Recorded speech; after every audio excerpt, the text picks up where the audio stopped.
যেই জায়গায় আসার পরে নেতার নেতাগিরি শেষ হয়ে যায়, যেই জায়গায় আসার পরে মেম্বারের মেম্বারি শেষ হয়ে যায়, যেই জায়গায় আসার পরে চেয়ারম্যানের চেয়ারম্যানই শেষ হয়ে যায়, যেই জায়গায় আসার পরে এই পৃথিবীর অস্তিত্বটাই কেমন যেন বিলীন হয়ে যায়। আর এই জায়গায় আসার জন্য আমাদের কোনো প্রস্তুতি নাই। আজকে দেখেন সাদা কাপড় পরে শুয়ে রয়েছে, যেই সম্পদ, যেই সন্তান, সব কিছু তার এক জায়গায় পড়ে আছে।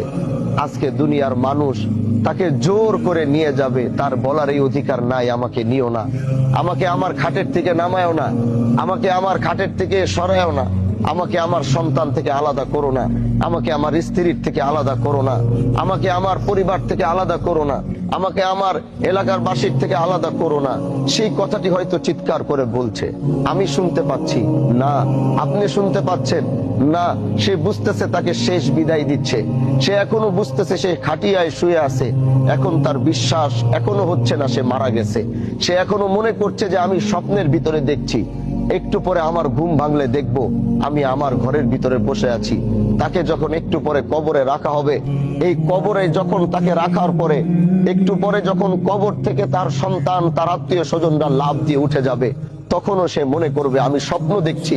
কারণ মাঝে মাঝে এমন এক স্বপ্ন আসে, ওই স্বপ্নের মধ্যে মনে হয় আমি মরে গেছি।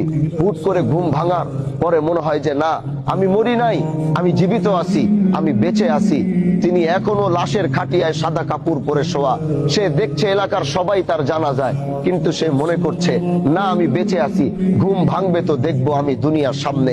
আজকে তাকে কবরে রেখে যখন কবর থেকে উঠা হবে, তখনও সে মনে করবে আমি জীবিত আছি। একটু পর আমার ঘুম ভাঙবে, দেখবো আমি দুনিয়াতে আছি।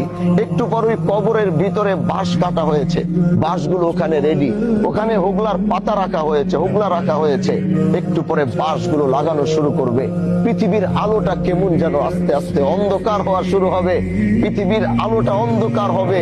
সে দেখছে যে তার কবরটা কেমন যেন, পৃথিবীর আলোটা কেমন যেন বিদায় নিচ্ছে। কবর